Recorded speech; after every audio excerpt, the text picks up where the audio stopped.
सुनिएगा इस प्रसंग को। हम सुना चुके हैं कई बार, लेकिन बहुत समय से नहीं सुना है, इसलिए पुनरावृत्ति कर रहे हैं।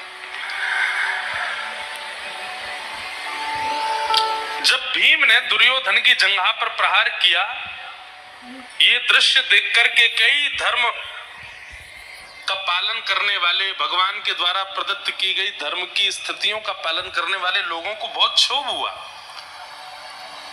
वे ये तक भूल गए कि भगवान इस पक्ष में हैं। अगर इस पक्ष की विजय धर्म के विरुद्ध जाके हो रही है तो होने दो। नहीं, धर्म जब कहता है कि धर्म युद्ध में नाभि से नीचे प्रहार करना वर्जित है, तो फिर इस युद्ध में नाभि से नीचे प्रहार क्यों किया, और वो भी भगवान ने आज्ञा दे करके। कथा आप सब लोगों को संभवतः पता है कि दुर्योधन का सर्वांगीण अंग जो है वो लोहे के समान है, केवल उसकी जंघा ही रह गई है। उसमें भी भगवान ही कारण बने थे, क्योंकि जब दुर्योधन को माता जी ने निर्वस्त्र रात्रि में आने के लिए कहा ताकि वो अपने नेत्रों से उसको देख करके अपनी संपूर्ण ऊर्जा से उसको लोहे का बना दें, गांधारी ने, तो भगवान ने ही बीच में आकर के एक केले का पत्ता दिया। बोले कि अरे माँ के सामने निर्वस्त्र नहीं जाना चाहिए, कम से कम कौपीन पहन के तो जाओ, कौपीन नहीं है तो केले के पत्ते से ढक के जाओ। तो दुर्योधन ने भगवान की बात मान के केले का पत्ता लगा लिया, तो सर्वांगीण अंग तो लोहे का हुआ, लेकिन केवल कटी भाग जो है वो रह गया। तब भगवान ने आज्ञा की, भीम ये कैसे भी नहीं मरेगा, नहीं तो भीम की प्रचंड गदा यदि किसी के मस्तिष्क का स्पर्श कर ले और उसका सिर भेदन ना हो। घुमा घुमा कर बोले दुर्योधन ने भीम ने दुर्योधन की जंघा पर प्रहार किया, और आप आश्चर्य करेंगे, आपके भैया कृष्ण की आज्ञा से किया। सुनिएगा इस प्रसंग को। हम सुना चुके हैं कई बार, लेकिन बहुत समय से नहीं सुना है, इसलिए पुनरावृत्ति कर रहे हैं। जब भीम ने दुर्योधन की जंघा पर प्रहार किया, ये दृश्य देख करके कई धर्म का पालन करने वाले, भगवान के द्वारा प्रदत्त की गई धर्म की स्थितियों का पालन करने वाले लोगों को बहुत क्षोभ हुआ। वे ये तक भूल गए कि भगवान इस पक्ष में हैं। अगर इस पक्ष की विजय धर्म के विरुद्ध जाके हो रही है तो होने दो। नहीं, धर्म जब कहता है कि धर्म युद्ध में नाभि से नीचे प्रहार करना वर्जित है, तो फिर इस युद्ध में नाभि से नीचे प्रहार क्यों किया, और वो भी भगवान ने आज्ञा दे करके। कथा आप सब लोगों को संभवतः पता है कि दुर्योधन का सर्वांगीण अंग जो है वो लोहे के समान है, केवल उसकी जंघा ही रह गई है। उसमें भी भगवान ही कारण बने थे, क्योंकि जब दुर्योधन को माता जी ने निर्वस्त्र रात्रि में आने के लिए कहा ताकि वो अपने नेत्रों से उसको देख करके अपनी संपूर्ण ऊर्जा से उसको लोहे का बना दें, गांधारी ने, तो भगवान ने ही बीच में आकर के एक केले का पत्ता दिया। बोले कि अरे माँ के सामने निर्वस्त्र नहीं जाना चाहिए, कम से कम कौपीन पहन के तो जाओ, कौपीन नहीं है तो केले के पत्ते से ढक के जाओ। तो दुर्योधन ने भगवान की बात मान के केले का पत्ता लगा लिया, तो सर्वांगीण अंग तो लोहे का हुआ, लेकिन केवल कटी भाग जो है वो रह गया। तब भगवान ने आज्ञा की, भीम ये कैसे भी नहीं मरेगा, नहीं तो भीम की प्रचंड गदा यदि किसी के मस्तिष्क का स्पर्श कर ले और उसका सिर भेदन ना हो। घुमा घुमा कर बोले दुर्योधन ने भीम ने दुर्योधन की जंघा पर प्रहार किया, और आप आश्चर्य करेंगे, आपके भैया कृष्ण की आज्ञा से किया। और वो भी कृष्ण को संग रखते हुए उन्होंने अधर्म किया। मैं ये सहन नहीं करूंगा। तुरंत बलराम जी ने अपने हल मूसल उठाए और सीधे दौड़े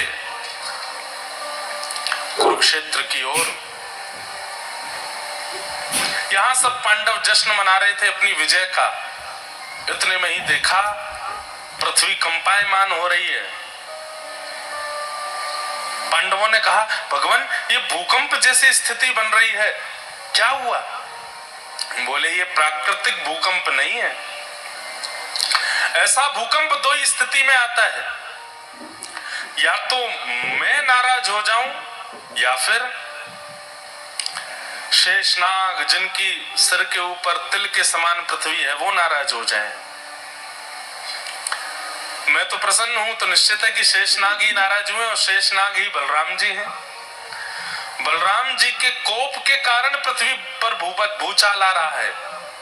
तभी देखा तो श्री बलराम जी महाराज हल मूसल लेकर के और दौड़ रहे हैं और बस चिल्ला रहे हैं, भीम मेरे सामने आ, तू मेरे साथ युद्ध कर, तूने धर्म विरुद्ध कार्य किया। दुर्योधन की नाभि से नीचे तूने प्रहार करके उसको निर्बल बना करके और स्वयं जीत गया महाभारत के युद्ध को। ये धर्म विरुद्ध मैं नहीं सहन करूंगा। आज मेरे हल मूसल तेरे मस्तिष्क का भेदन करेंगे। गर्जना करने लगे बलराम जी। तभी भगवान बोले, भीम तुम खड़े रहो, आने दो बलराम जी को, हम देख लेंगे क्या करना है, कैसे करना है।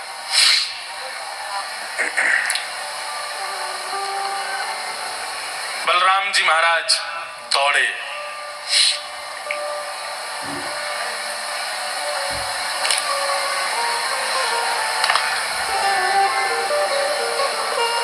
भीम खड़े हैं, थर-थर कांप रहे हैं। बलराम जी दौड़ करके आ रहे हैं अपने हल मूसल दिखाते हुए।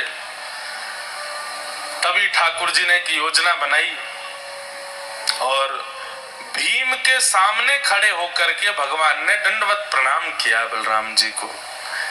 जैसे ही देखा कि लाला दंडवत कर रहा है, कन्हैया दंडवत कर रहे हैं, बलराम जी तो अपना सारा कोप भूल गए, हल मूसल दूर फेंक करके और ठाकुर जी को उठा करके अपने हृदय से लगाया। एक सीख यहाँ पर ये मिलती है, बड़े लोगों का क्रोध शांत करने का एक ही तरीका है, उनके चरणारविंद, उनके श्री चरणों को पकड़ लो।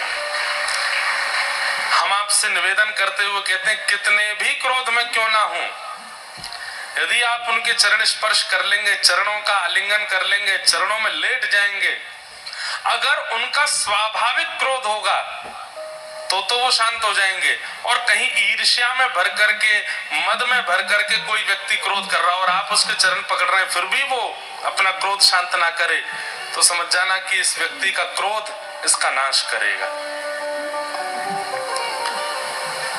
नहीं तो अमूमन 90 बड़े बुजुर्गों को आप चरण पकड़ लो, तुरंत शांत हो जाएंगे। बलराम जी तो सब गुस्सा भूल गए, ठाकुर जी को उठाया, हृदय से लगाया। अरे लाला तू काहे को चरणन में प्रणाम करे, अरे मोह तो तेरी बड़ी याद आ रही। लाला तू स्वस्थ तो है ना, इतना बड़ा महाभारत युद्ध भयो तो को खरोंच तो नहीं आई। ठाकुर जी बोले, नहीं भैया मैं ठीक हूँ। थोड़ी देर में मानो सारा गुस्सा भूल गए, लेकिन थोड़ी देर बाद जब भीम की ओर पुनः दृष्टि गई, लाला तूने यहाँ बैठ तो बाद में बात करूंगा, पहले आप भीम को सबक सिखाऊं, मेरे हल मूसल कहाँ है।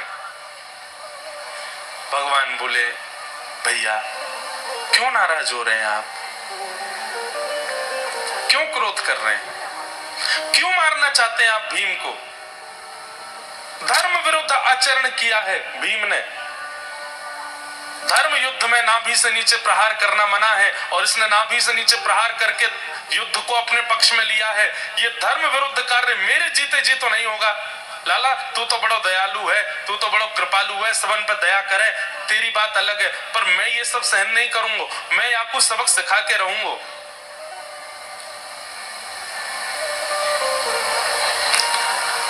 ठाकुर जी बोले, नाभि से नीचे प्रहार करना अधर्म है। हाँ, और इसीलिए आप आए हो यहाँ पर। बोले जी। भगवान बोले, तो फिर अबला नारी, रजस्वला नारी भरी सभा में निर्वस्त्र की जा रही हो, ये कौन सा धर्म है। एक नारी अपने मासिक धर्म में है, उसके पति जुआ हार गए हैं और वहां यही दुर्योधन, यही दुशासन उसकी साड़ी खींच के निर्वस्त्र कर रहे थे। ये कौन सा धर्म था भैया। बलराम जी निर्वाक हो गए। और यदि वह धर्म अधर्म था तो वहां आप क्यों नहीं आए दुर्योधन का शिरच्छेदन करने के लिए। वहां आप क्यों नहीं आए दुशासन के हाथों को काटने के लिए?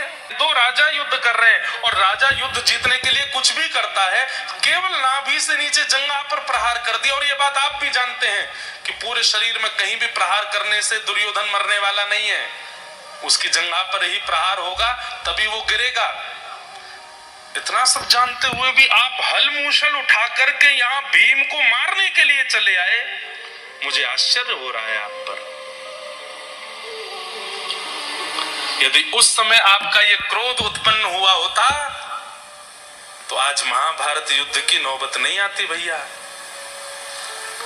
ध्यान से सुनिए, अधर्म करने वालों को सबक सिखाने के लिए कई धर्मावलंबी उतर आते हैं और धर्म का नाम लेकर के उनको सिखाने का प्रयास करते हैं। ठाकुर जी कहते हैं अधर्म हो जाने के बाद फिर वहां धर्म का प्रचार करना, धर्म की बातें बताना, ये इतनी बड़ी बात नहीं है। जब अधर्म का बीज बोया जा रहा था उसी समय उस पौधे को निचोड़ देना, ये धर्म धार्मिक व्यक्ति का लक्षण होता है। अब पेड़ बन गया है, विशाल वृक्ष बन चुका है अधर्म का, और अब आप लेकर के गए, अब हम इसको काटेंगे, अब हम इसको नष्ट करेंगे, अब इसके लिए हम मुहिम चलाएंगे, इसके पीछे हम दौड़ेंगे, इसका हम ये करेंगे। भगवान बोले कुछ नहीं होगा उससे। जब वो पौधा था तभी निकाल देना था, उसके बाद प्रयास करते रह जाओ, क्योंकि वृक्ष का नियम है काट दो वो फिर प्रकट हो जाता है। भैया आज महाभारत युद्ध की नौबत क्यों आई?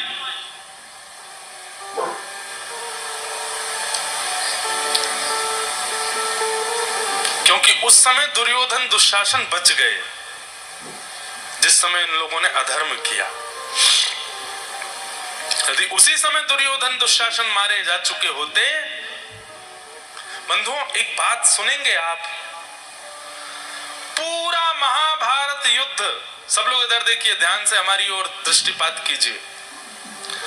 पूरा महाभारत युद्ध, चाहे उसमें शांति दूत बन के जाना हो, चाहे उसमें पांडवों को विजय दिलाना हो, चाहे अर्जुन के रथ का सारथी बनना हो, जो कुछ भी भगवान ने किया सबके पीछे एक ही बात थी, द्रौपदी का चीरहरण। ठाकुर जी उसको सह नहीं पाए।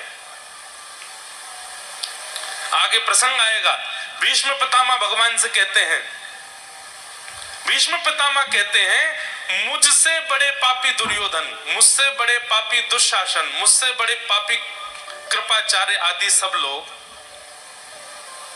पर उनको आपने एक बाण मारा, उनको आपने एक गदा मारी, और मेरे जैसा धार्मिक व्यक्ति जिसने अपने 100 जन्मों में कोई पाप नहीं किया, बाल ब्रह्मचारी, ब्रह्मचर्य का पालन करके जीवन निर्वहन करने वाला, मैं सत्यवादी, मैं सद्मार्ग पर चलने वाला भीष्म पितामह, मुझे आपने असंख्य बाण मार दिए।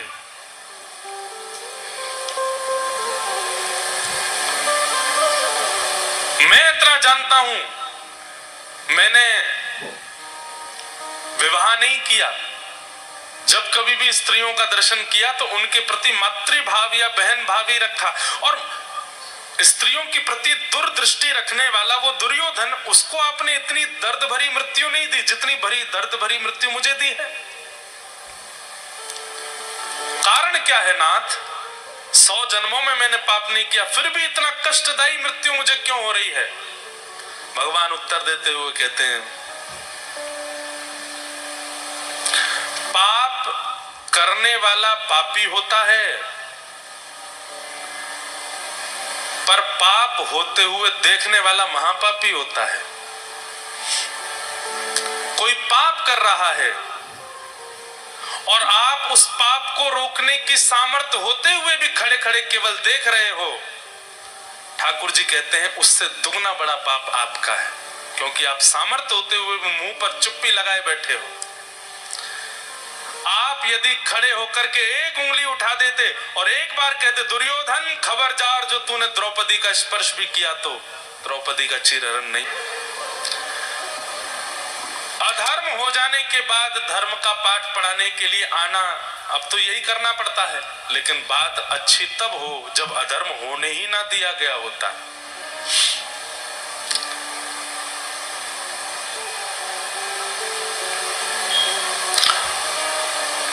भैया, आप भीम को मारने के लिए आए, मैं आपको भीम को आपके हवाले कर देता।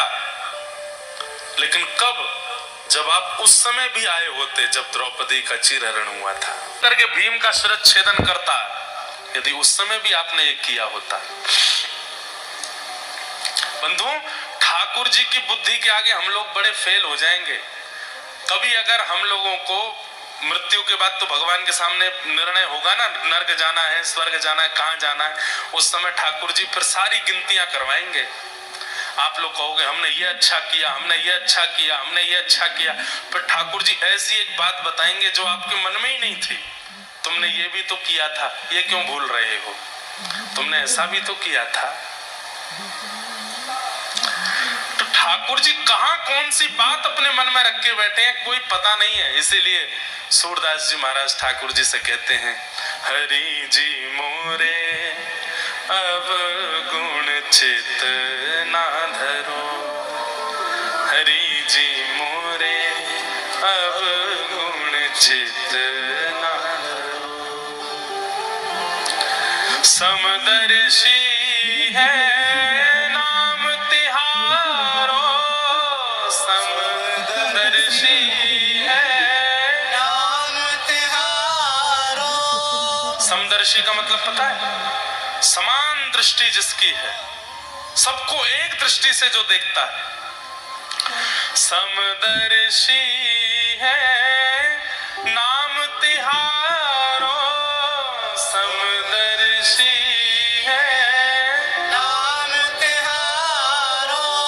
चाहो तो पार करो, चाहो तो पार करो, हरि जी मोरे अब गुण चित ना धरो, हरि जी मोरे अब गुण चित।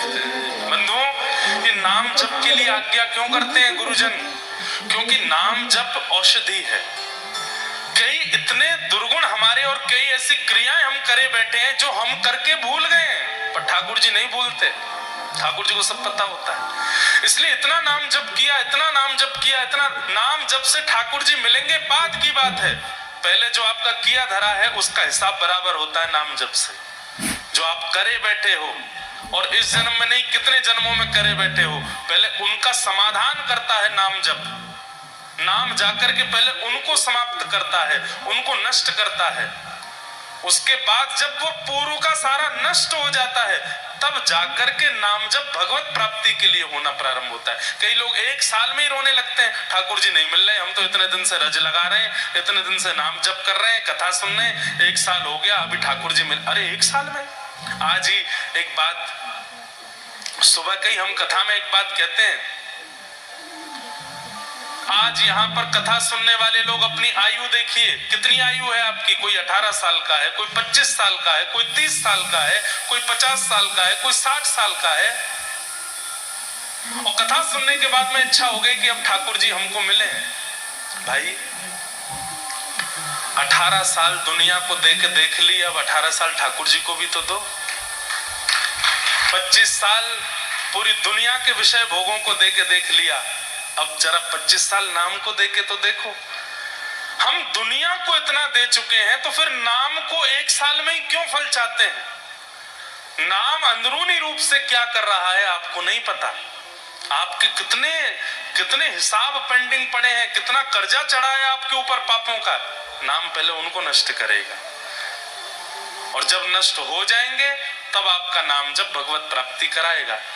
तो आज जिस समय आप पहली बार वृंदावन गए, जिस समय आप पहली बार कथा में आए, जिस समय आप पहली बार आचार्यों के चरणों में गए, उस दिन अपनी आयु पूछिए कितने साल के हो। पहली बार वृंदावन 18 साल की उम्र में गए, तो अब 18 साल वृंदावन को देख के देखिए, तब ठाकुर जी कृपा करेंगे। और ये समान तो होना ही नहीं चाहिए। 18 संसार को दिए तो 18 नहीं, 1 साल ज्यादा दो, ठाकुर जी को थोड़ा बढ़ा के दो, फिर देखिएगा क्या कृपा होती है, क्या अनुभव होता है। हम लोग बड़े विचित्र हैं। हनुमान जी, शंकर जी के 16 सोमवार करके हमको सब कुछ चाहिए, और 16 सोमवार में हमको शंकर जी से सब कुछ चाहिए, और 16 साल संसार के विषयों में जो गलत गलत किया उसका कोई हिसाब नहीं। एक तरफ 16 साल है और एक तरफ केवल 16 सोमवार है। शंकर जी कहेंगे भाई थोड़ा मैथमेटिक्स पढ़ के आ, गणित अपनी अच्छी करके आ। एक साल में 365 दिन होते हैं, 16 साल तेने इतने गलत काम किए और मुझसे 16 दिन में ही तू खुश होना चाहता है। वो तो भोले बाबा है बेचारे, वो 2 दिन में ही खुश जाते हैं। लेकिन आप लोग विचार करके देखो कि हम ठाकुर जी को देते कितना समय है। इसलिए हमारे कौन से कर्म ठाकुर जी को याद रहते हैं, इसलिए नाम जप करो। उस नाम जप से क्या होगा, वो मिट जाएगा, ठाकुर जी की स्मृति से चला जाएगा। फिर ठाकुर जी हमको उस गलती के आधार पर दंडित नहीं करेंगे। ठाकुर जी दंडित करते नहीं है, भयभीत होने की आवश्यकता नहीं, पर फिर भी नाम जप करके अपने उस कृत्य को नष्ट करो। हरि जी मोरे अब गुण चित ना धरो, हरि जी मोरे अब गुण चित। इतने सुंदर सुंदर पद हैं हमारे आचार्यों के, इनमें सारा सार भरा है। सूरदास जी का पद है,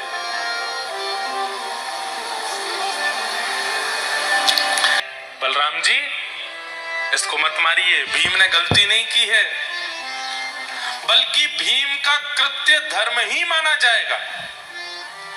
ताऊ दादा बोले कैसे? क्योंकि भीम ने नाभि से नीचे प्रहार किसको किया है वो व्यक्ति भी तो देखिए। वो व्यक्ति कौन है? बोले महाअधर्मी दुर्योधन। महाअधर्मी दुर्योधन को मारने के लिए धर्म का रास्ता अपनाएंगे हम, अधर्मियों को मारने के लिए तो अधर्म का ही रास्ता अपनाया जाएगा, वही धर्म कहलाएगा। अब कोई गौ हत्या करे बैठा है, गौ तस्करी करे बैठा है, अबला नारियों के साथ में गलत व्यवहार करता है, परिस्त्रियों के साथ गमन करता है, गलत गलत सारे उसने काम कर रखे, ये महापाप की श्रेणी में आते हैं। गौ हत्या, स्त्रियों के साथ दुर्व्यवहार, छोटे बालकों की हत्या, माता पिता के साथ दुर्व्यवहार, गुरुद्रोह, गुरु की हत्या, ये सब महापाप के अंतर्गत आते हैं। और महापाप करने वाला व्यक्ति यदि सामने आ जाए तो उसके लिए हम धर्म का पालन करेंगे कि धर्म कैसे हो, इसको दंडित धर्म के आधार पर दिया जाए? नहीं, उसको तो अधर्म के आधार पर ही दंड दिया जाएगा, क्योंकि वो महापाप की श्रेणी में है। तब दाऊ दादा ने प्रणाम किया, लाला तू ज्यादा गुस्सा मत करे, ठंडो है जा। इस प्रकार महाभारत का युद्ध पांडव जीते। लेकिन दुर्योधन मरा नहीं है।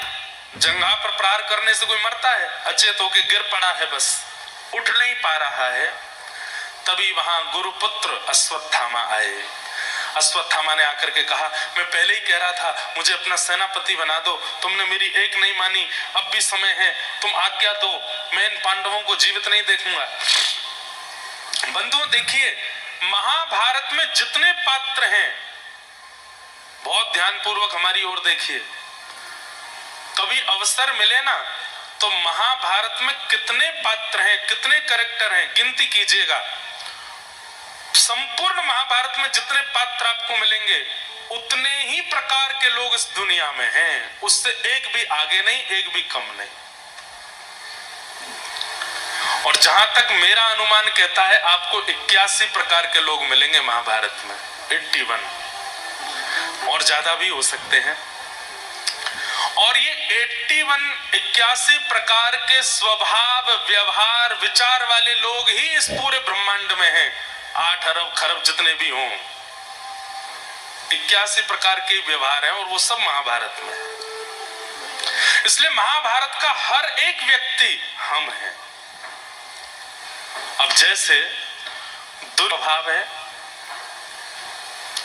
क्या कहता है गुरुपुत्र अश्वत्थामा से?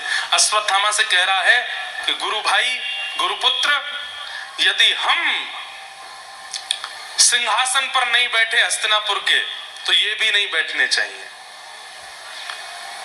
जो मेरा नहीं हुआ वो मैं किसी और का नहीं होने दूंगा। ऐसे स्वभाव के लोग होते हैं संसार में। यदि मुझे नहीं मिला तो इसको भी नहीं मिलना चाहिए, और मुझे नहीं मिला तो इसको मिल गया, तो अब इसका हनन कैसे हो, इसकी हत्या कैसे हो, इसका दुरुपयोग कैसे हो, इसका बुरा कैसे हो, इस विचार में लगते हैं। ये विचारधारा वाले लोग ही दुर्योधन हैं। गुरुपुत्र अश्वत्थामा का व्यवहार कैसा है? पदेषणा। पदेषणा, पदेषणा किसको कहते हैं? उसको केवल पद की इच्छा है। मैंने किया क्या, क्या नहीं किया, इससे कोई मतलब नहीं है। मैंने अच्छा क्या किया, बुरा क्या किया, कमाई कितनी हुई, ना कमाई कितनी हुई, कोई इससे मतलब नहीं। बस मैं एक पद पर हूं, ये सबको पता होना चाहिए। मेरी एक पदवी है। गुरुपुत्र अश्वत्थामा वही है। अब आते ही क्या बोला है? मैंने पहले ही कहा था मुझे सेनापति बना दो, तुमने मेरी बात नहीं मानी, अब चलो अभी भी तुम्हारे पास समय है। बोले क्या? भेज दो मुझे, सोते हुए पांडवों को मार दूंगा, मुझे सेनापति घोषित कर दो।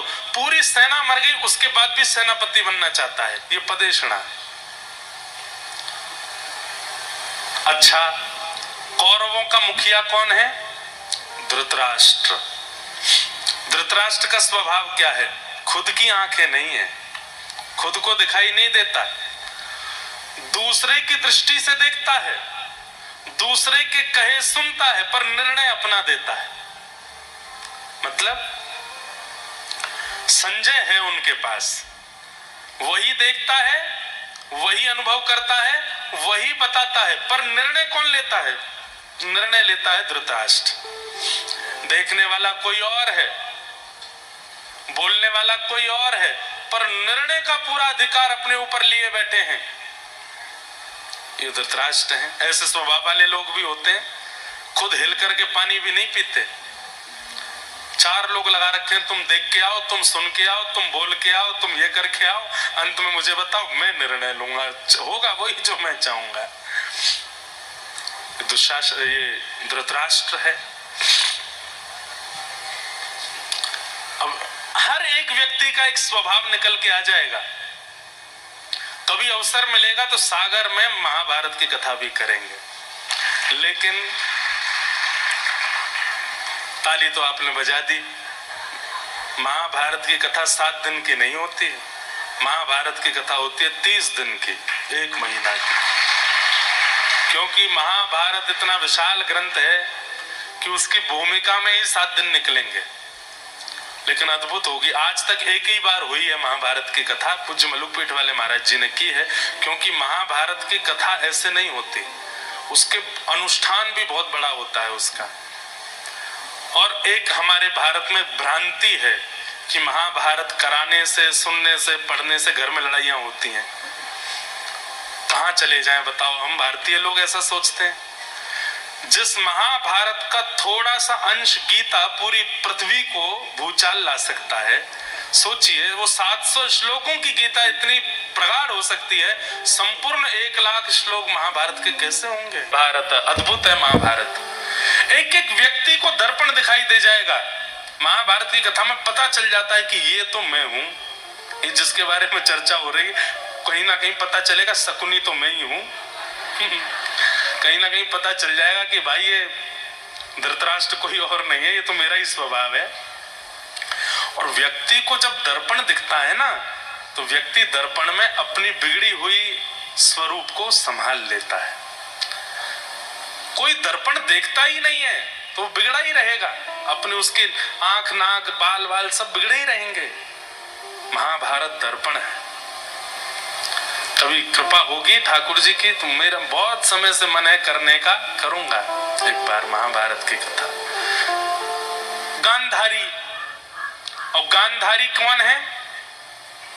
गांधारी का कैरेक्टर कैसा है? खुद के पास आंख भी है, खुद के पास सब कुछ भी है, लेकिन क्योंकि क्योंकि धृतराष्ट्र नहीं देख सकते, इसलिए स्वयं की आंखों पर भी पट्टी बांध लेती है। मतलब किसी पर, इसी को कहते हैं अंधविश्वास।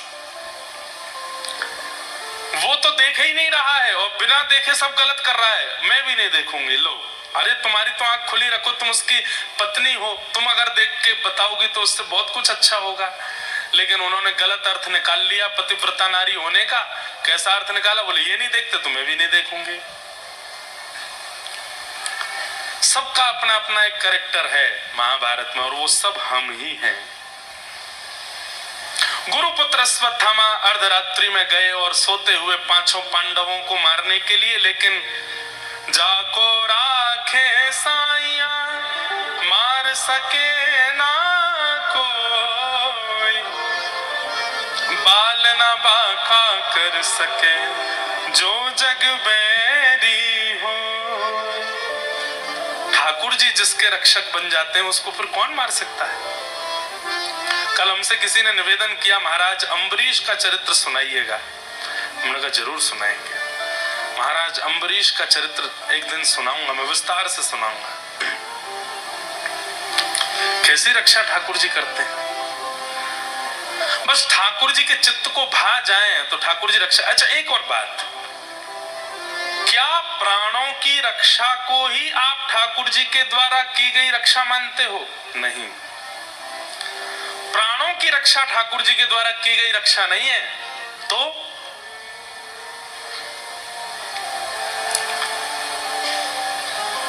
सामने आपके काम को विचलित करने वाली परिस्थिति प्रकट हो गई, परिस्थिति भी प्रकट हो गई, समय भी प्रकट हो गया और अनुकूलता भी हो गई कि आप इस काम को कर सकते हो।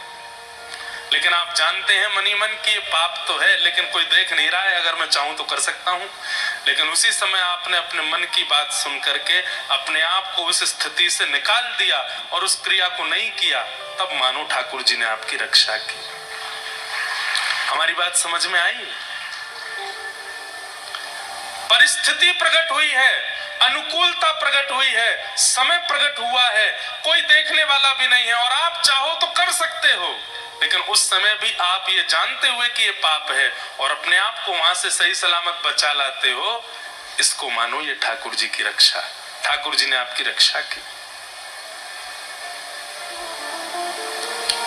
और भले ही आप खूब अच्छे प्रवचन करता हो, खूब अच्छे आध्यात्मिक व्यक्ति हो, लेकिन परिस्थिति जैसे ही प्रकट हुई, अनुकूलता देख करके, मौके का फायदा उठा करके आपने उस उपभोग को भोग लिया, समझ जाओ ठाकुर जी ने आपको बचाया नहीं।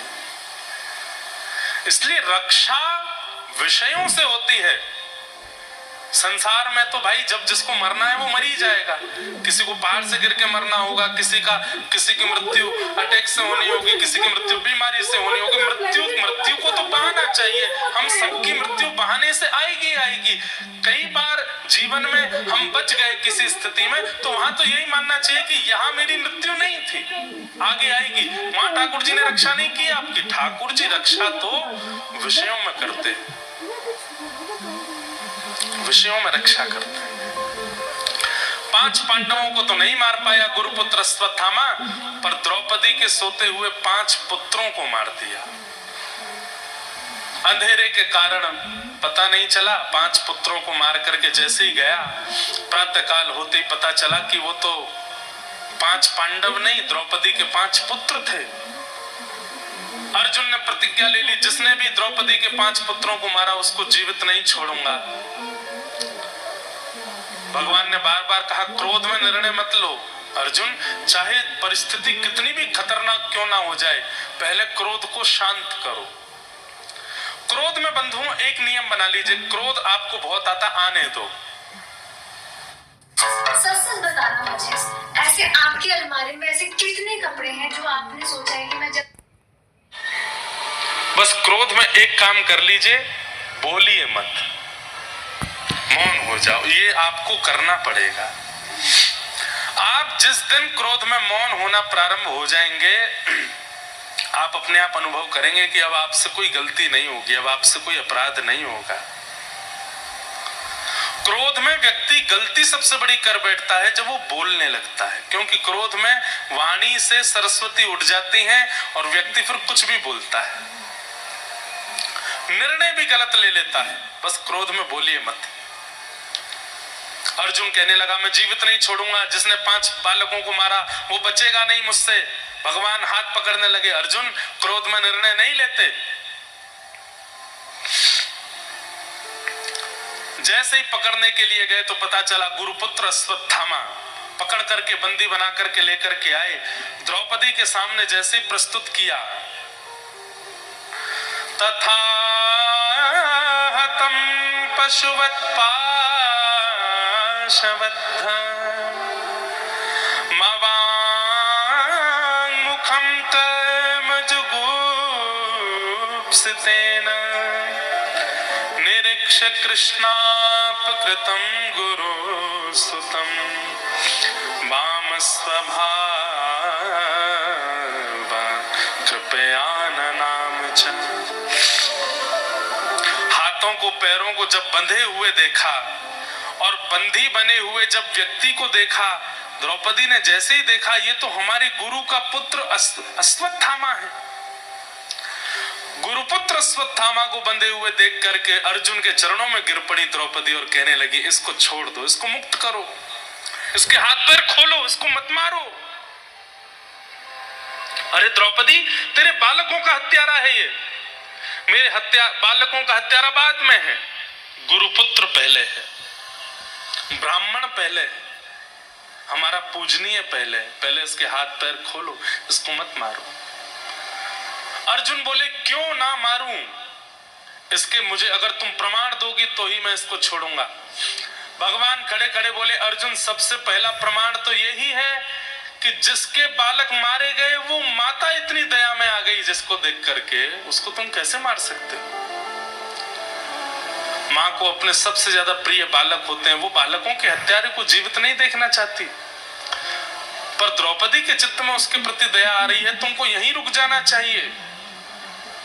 दूसरी बात, द्रौपदी कहती है इसको मारने से मेरे बालक जीवित हो जाएं तो मारो, नहीं होंगे जीवित तो फिर क्यों मारो।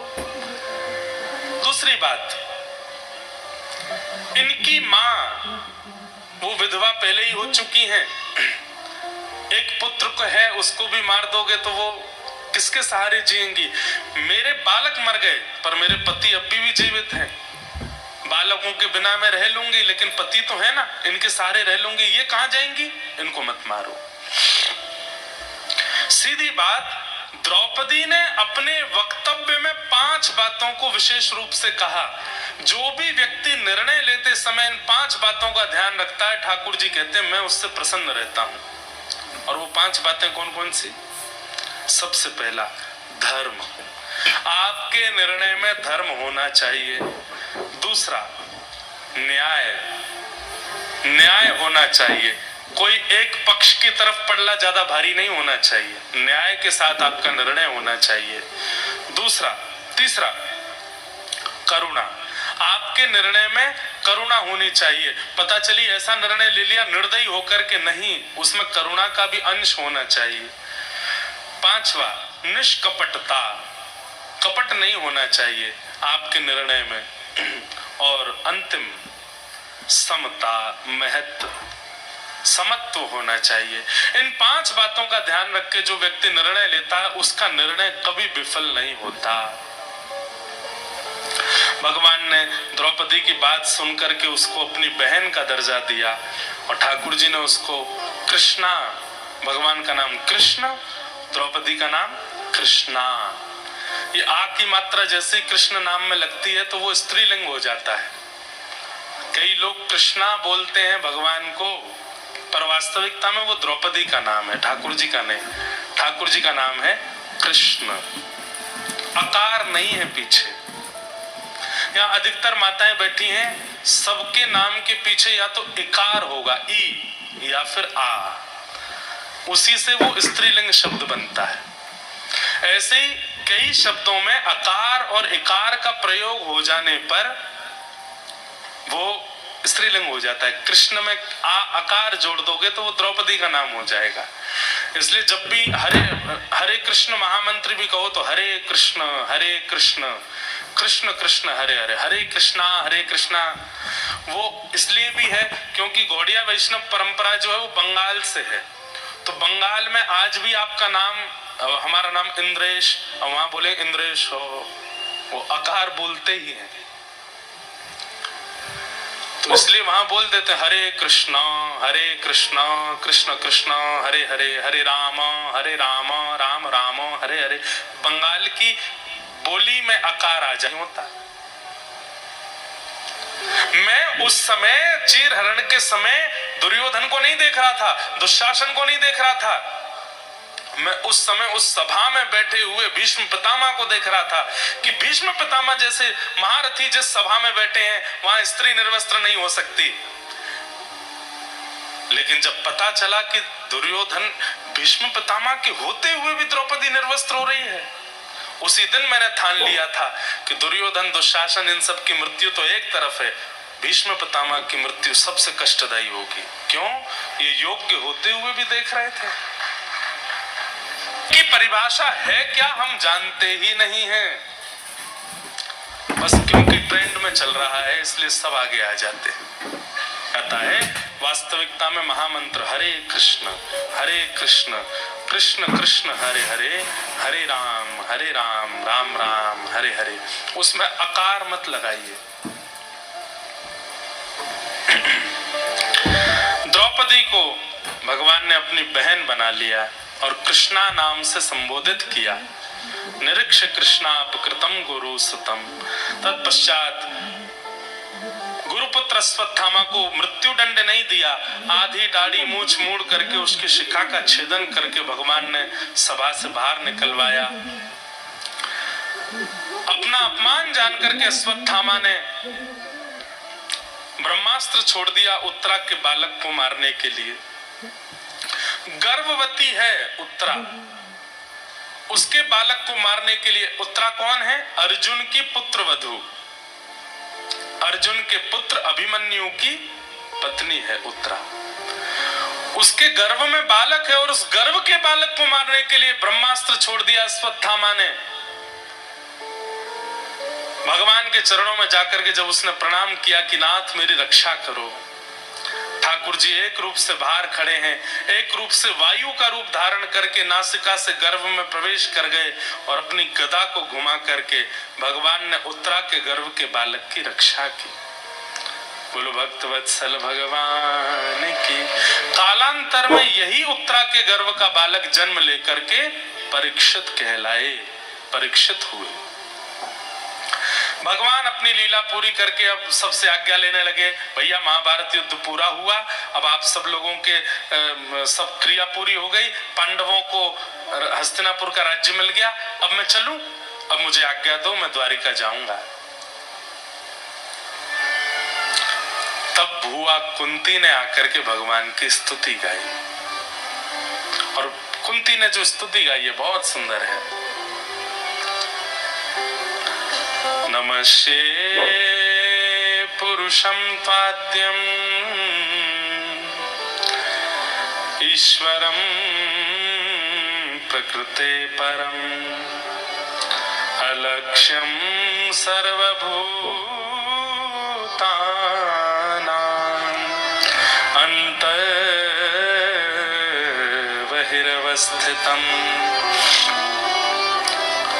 बंधुओं, उत्तरा के गर्भ में भगवान ने जाके रक्षा की, ये किसी ने नहीं देखा, केवल कुंती ने देखा।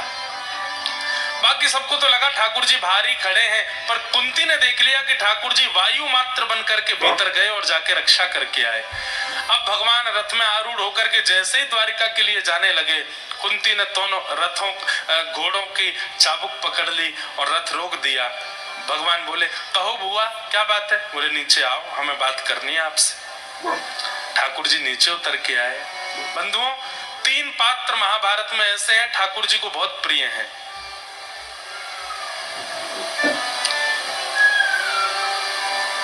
सबसे पहला कुंती, दूसरा कर्ण और तीसरा अर्जुन।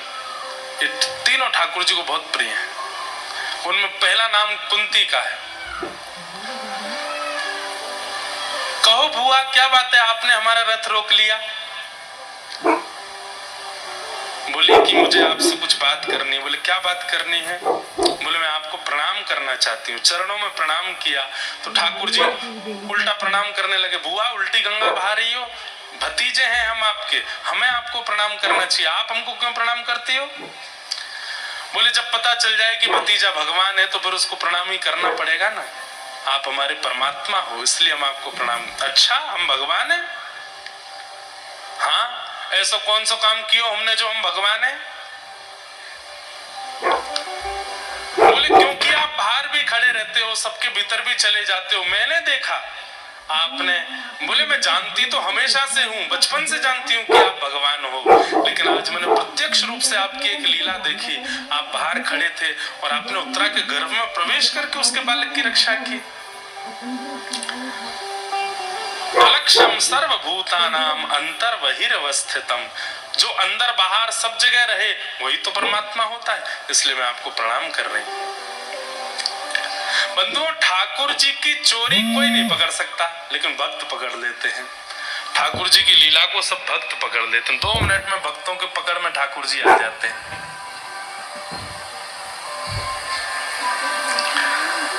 ठाकुर जी बोले मैया बुआ, अगर मैं परमात्मा हूं तो परमात्मा तो सब जगह रहता है, तो फिर मेरे दर्शन करने के लिए आपको द्वारिका क्यों आना पड़ता है, या मेरे दर्शन के लिए आपको द्वारिका से क्यों बुलाना पड़ता है मुझे?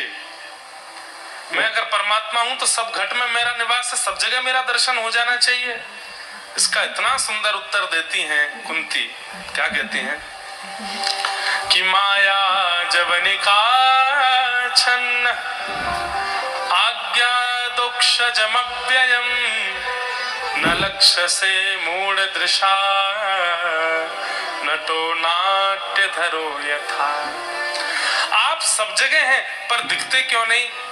बोले क्योंकि कठपुतली को नृत्य कराने वाला अगर कठपुतली और अपने बीच से पर्दा हटा देगा तो कठपुतली के नृत्य में आनंद नहीं आएगा।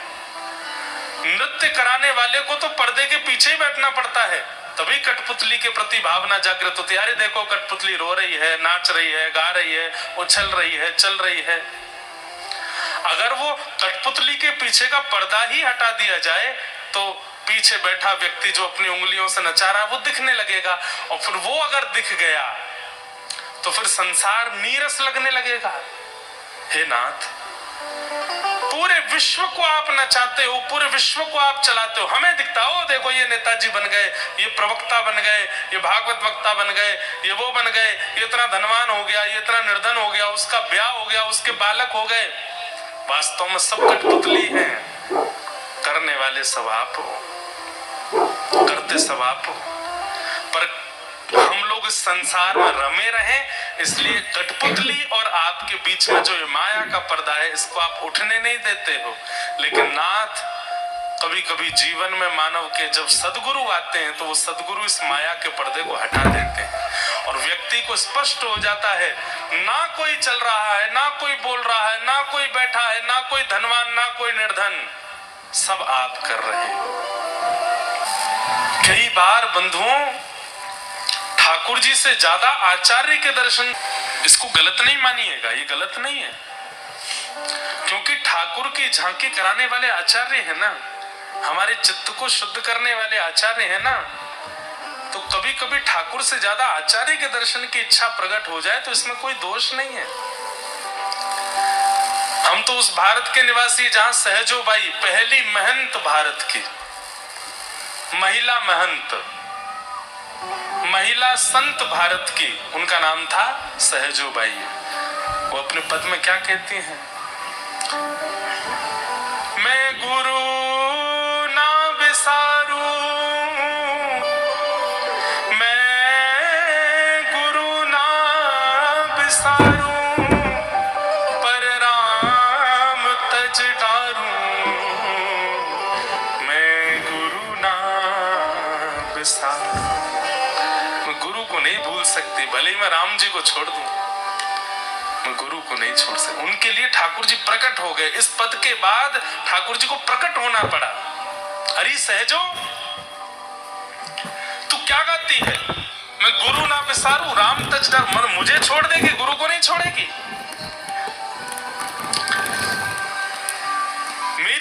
तेरा जन्म हुआ, मेरी कृपा से तुझे आंखें मिली, कान मिले, नाक मिली, जीभ मिली, हाथ मिले, पैर मिले, बुद्धि मिली, सब कुछ मैंने तुझे दिया और तू अभी भी गुरु का गुणगान गाती है। सहजोबाई कहती हैं, आपने आंख दी, नाक दी, कान दिए, जीव दी, बुद्धि दी, शरीर दिया, हाथ दिए, पैर दिए, पर इन सब से धर्म कैसे किया जाए ये तो गुरु ने सिखाया। आपने तो केवल शरीर दे दिया। और रही बात, ये आप बहुत देर से कह रहे हो मैंने आंख दी, नाक दी, हाथ दिए, पैर दिए, ये तो आपने रावण को भी दिए थे, पर क्यों स्त्री का हरण किया उसने? क्योंकि गुरु नहीं थे जीवन में। ये तो आपने कंस को भी दिया था, पर उस कंस ने क्यों अपनी बहन के साथ दुराचार किया? क्योंकि गुरु नहीं थे जीवन में। ये सब तो आपने हिरण्यकश्यप को भी दिया था, पर क्यों अपने पुत्र, अपने ही रक्त प्रहलाद को मारने के लिए उतारू हो गया? क्योंकि उसके पास भी सद्गुरु नहीं थे। ये सब आपने सहजों को दिए, पर इन सब से कल्याण हो रहा है सहजों का। क्यों? क्योंकि सद्गुरु मेरे पास है। इसलिए मैं राम विसारूं पर गुरु ना विसारूं, राम तज डारूं। मैं गुरु को नहीं छोड़ सकते। बहुत ऊंची स्थिति है, उस स्थिति में पहुंचना ही बहुत मुश्किल है। तो हरिराम व्यास जी पहुंचे, और लेकिन राधा वल्लभ जी के दर्शन हुआ, उनके मन का उतावलापन, मुझे हितरवंश महाप्रभु का दर्शन करना है।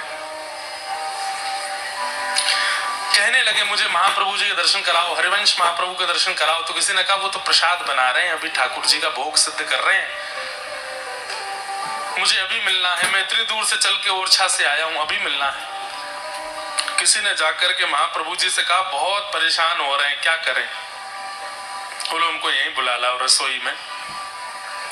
रसोई घर के बाहर आकर के जैसे हरिराम व्यास जी बैठे, तो उस समय हितरवंश महाप्रभु कुछ बना रहे थे ठाकुर जी के प्रसाद के लिए। जैसे ही आकर के बैठे हरिराम व्यास जी, तुरंत महाप्रभु जी ने जो अग्नि जल, अब देखिए छोटी छोटी क्रिया कितना बड़ा संकेत करती है, ध्यान से सुनना। जो लकड़ी अग्नि में, चूल्हे में लगी हुई थी, उस अग्नि को बुझाने लगे हरिवंश महाप्रभु, और पतीला कपड़े से पकड़ के नीचे उतारने लगे। तो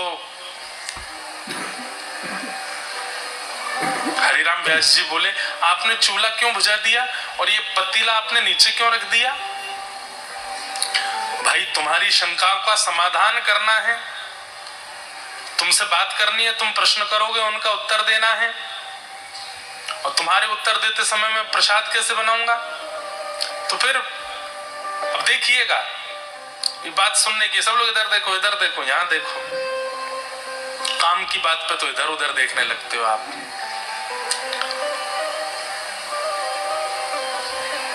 हरिराम व्यास जी बोले आपने पतीला क्यों उतार दिया? तो बोले आपके प्रश्नों का उत्तर देना, इसलिए एक समय पर दो काम कैसे हो? बोले तो मेरे प्रश्नों का उत्तर देना मुख का काम है और भोग बनाना हाथ का काम है। आप हाथ से भोग बनाते रहिए और मेरे प्रश्नों का उत्तर देते रहिए।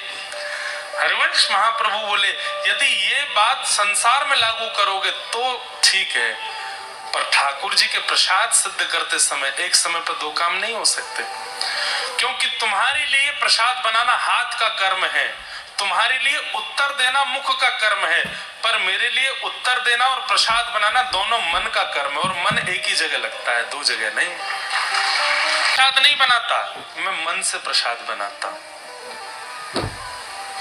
मैं तुम्हारा उत्तर मुख से नहीं दूंगा, मन से दूंगा, तभी समाधान होगा। और मैं मन से प्रसाद बनाऊंगा तभी प्रसाद बनेगा, नहीं तो खाना बनेगा। और मन एक साथ दो काम नहीं करेगा, और करेगा तो गिरेगा। हरिराम व्यास जी बोले मेरे सारे प्रश्नों के उत्तर मिल गए, मुझे समाधान मिल गया, अब मुझे इससे आगे कुछ पूछना ही नहीं। एक ही बात ने सब दे दिया। बंधुओं, कई लोगों के प्रश्न ही खत्म नहीं होते। ये तो फिर अच्छा एक बात और बता दीजिए, एक बात और बता दीजिए, एक बात और बता दीजिए। इसका मतलब जानते हैं आपने प्रथम समाधान को गुरु वाक्य और सब कुछ माना ही नहीं, इसीलिए दूसरा प्रश्न प्रकट हो गया। अगर आप गुरु के द्वारा प्रदत्त किए गए प्रथम वाक्य को ही समाधान मान लेंगे, उस वाक्य पर ही पूरा जीवन निकल जाएगा। समझ में आ रही है बात? आपने एक प्रश्न किया और एक प्रश्न का उत्तर जैसे गुरुदेव ने दिया, अगर उस वाणी के प्रति आपका अटूट विश्वास है, अटूट श्रद्धा है, अटूट समर्पण है, तो एक उत्तर ही आपके सारे प्रश्नों का उत्तर हो जाएगा। लेकिन आपने सामान्य उसको केवल एक वाक्य मान लिया कि हाँ गुरुजी उत्तर दे रहे हैं मेरे प्रश्नों का, तो आपके प्रश्न कभी खत्म नहीं होंगे।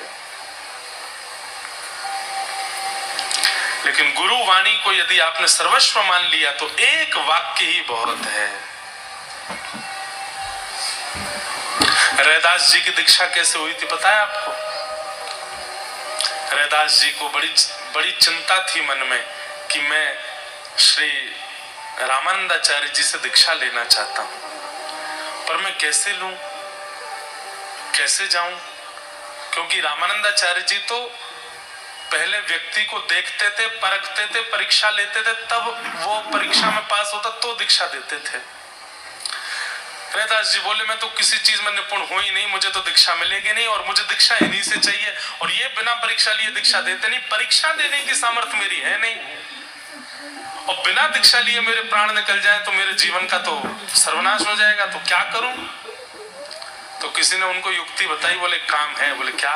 दीक्षा में दो काम होते हैं। बोले क्या? पहला काम, गुरु के चरण का स्पर्श हमारे श्री अंग से हो जाए, हाथ से हो जाए, सिर से हो जाए, कमर से हो जाए, और दूसरा गुरु के मुख से निकला हुआ नाम हमारे कान में पड़ जाए, दीक्षा हो जाती है, और तीसरा गुरु की दृष्टि पड़ जाए।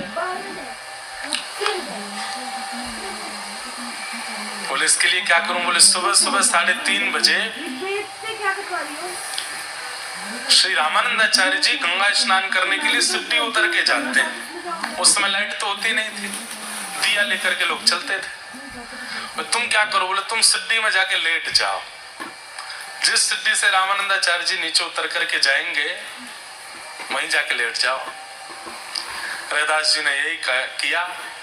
जैसे ही लेटे जाकर के रात्रि का समय रात भर लेटे रहे। सुबह सुबह 3:30 बजे श्रीमद रामानंदाचार्य जी महाराज जैसे ही नीचे उतर के जाने लगे, तो अब भाई पैर के नीचे कुछ आ जाए तो उछल तो जाएंगे ही हम, तो सिड्डी उतर रहे थे। सिड्डी उतरते उतर जैसे ही पैर धरा, पैर के नीचे अनुभव होते ही वो तो एक सिड्डी नीचे उछले और मुख से शब्द निकला राम राम राम राम राम राम।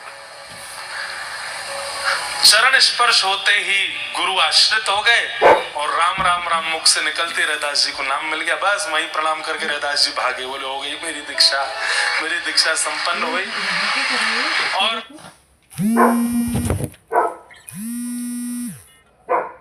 इतने मात्र से ही राम नाम जो प्राप्त हुआ, रैदास बन गए वो।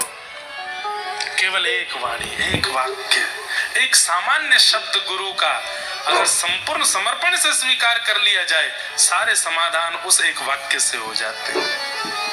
वही रैदास बन गए। हितरवंश महाप्रभु का एक संवाद हुआ है हरिराम व्यास जी से, और उस एक संवाद में अपने जीवन के सारे प्रश्नों का उत्तर मिल गया हरिराम व्यास जी को। और सबसे पहले हरिराम व्यास जी अपनी सारी पोथियों को लेकर के गए यमुना जी में प्रवाहित करने के लिए।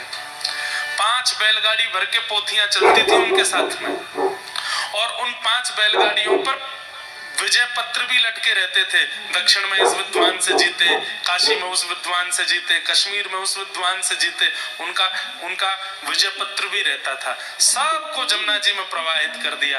किसी ने आके कहा आप जमुना जी में क्यों डाल रहे हैं, किसी को दे दो, कोई पढ़ लेगा उसके काम आ जाएगा। बोले मेरे काम नहीं आए तो किसी और के काम कैसे आएंगे, सब जमुना जी में ही रहने दो। और बस उसी दिन से श्री हरिराम व्यास वृंदावन के हो गए, और वृंदावन को ही उन्होंने अपना मात पिता गुरु बंधु। देखिए हरिराम व्यास जी वृंदावन में कैसे रहते हैं। अगर कोई प्रेरणा ले सके तो ले लो। वृंदावन के बड़े बड़े वृक्षों को उन्होंने अपना परिवार बना लिया, और केवल माना नहीं, वास्तविकता में परिवार मान ही लिया। ये पेड़ जो राधा वल्लभ जी के बगल में है, ये कौन है? बोले ये हमारे पिताजी हैं। राधा वल्लभ जी के उस तरफ वाला पेड़ ये हमारी माता जी है। राधा रमन जी के द्वार पर जो पेड़ है ये कौन है? ये हमारे चाचा जी हैं, ये हमारे फूफा जी हैं, ये हमारी बुआ जी हैं, ये मेरी बहन है, ये मेरा भैया है, वो है। इस प्रकार वृंदावन के सारे वृक्षों को ही अपना परिवार बना लिया। और हर दिन जब उस मार्ग से निकलते तो पेड़ों से ही हाथ जोड़ते हुए प्रणाम, और फूफा जी ठीक हो, सब आनंद मंगल, सब प्रसन्न हैं, चलो थोड़ा आपको जल पिला देते हैं। पिताजी महाराज आप ठीक हो, आपकी कृपा से राधा वल्लभ जी कृपा करेंगे। वृंदावन के रूख हमारे मात पिता गुरु बंधु, गुरु गोविंद साधु गति मीते, सुख फल फूलन की गंध, इन्हीं पीठ दे अनत डीठ कर, सो अंध में अंध, व्यास इन्हीं छोड़हु छोड़ावे, ताको परे निकंध। हरिराम व्यास जी का एक नियम था कि वो वृंदावन से इतना प्रेम करने लगे थे कि अब वृंदावन से कोई जाता भी था, हरिराम व्यास जी के कान में पता चल जाए, बोले क्या? अरे कोई सागर से लोग आए थे वृंदावन दर्शन करने, अच्छा अच्छा अब जा रहे हैं वापस। तो हरिराम व्यास जी एड़ी से चोटी तक का दम लगा देते थे कि उन लोगों को वृंदावन से जान लो हमें, हम वृंदावन वासी। अरे ऐसे वृंदावन को छोड़ के कौन जाता? हरिराम व्यास जी रोने लग जाते कोई वृंदावन से जाता था तो। महात्मा जी बोले हमको हरिद्वार जाना है, हमारे शालिग्राम जी दे दो। हरिराम व्यास जी अंदर गए, पर्दा किया, खिड़की पर एक घोंसला था, घोंसले में छोटी सी चिड़िया बैठी थी, चिड़िया पकड़ ली और डिब्बा में बंद करके चिड़िया शालिग्राम जी धर दिए ठाकुर जी के पीछे और चिड़िया दे दी उनको। डिब्बा में बन नहीं जाते तो बोले क्या करें, एक बार जाते जाते जमुना स्नान कर लेना, और सुनो ठाकुर जी खोल के इनको भी स्नान कराना। अच्छा ठीक है, इतना तो मानेंगे हम। जमुना जी गए, स्वयं स्नान किया, जैसे डिब्बा खोला सोई चिड़िया उड़ गई उसमें से। दौड़े दौड़े आए हरिराम व्यास जी के पास, बोले क्या हुआ? बोले मेरे ठाकुर जी उड़ गए। बोले उड़ के कहाँ गए? बोले देखो हम तुमसे मना कर रहे थे वृंदावन छोड़ के मत जाओ, तुम जबरदस्ती जा रहे हो, ठाकुर जी उड़ के वृंदावन में ही रह गए। बोले अब मेरे ठाकुर जी कहाँ? मेरे ठाकुर जी मिल गए, अगर वृंदावन में ही मिल। हरिराम व्यास जी गए, बोले देखो हम बताएं ठाकुर जी कहाँ है? ठाकुर जी के पीछे शालिग्राम जी धरे थे, देखो ये यहाँ छुप करके बैठे हैं चरणों के पीछे। उड़ के आए, यहाँ आके बैठ गए। महात्मा बोले सही बात कही, वृंदावन में ही प्राण त्यागेंगे, यहाँ से कहीं नहीं जाएंगे। हरिराम व्यास जी हृदय से लगाते, वाह तुमसे प्यारा कौन, तुम सबसे प्रिय हो। जो वृंदावन को स्वीकार कर लेता है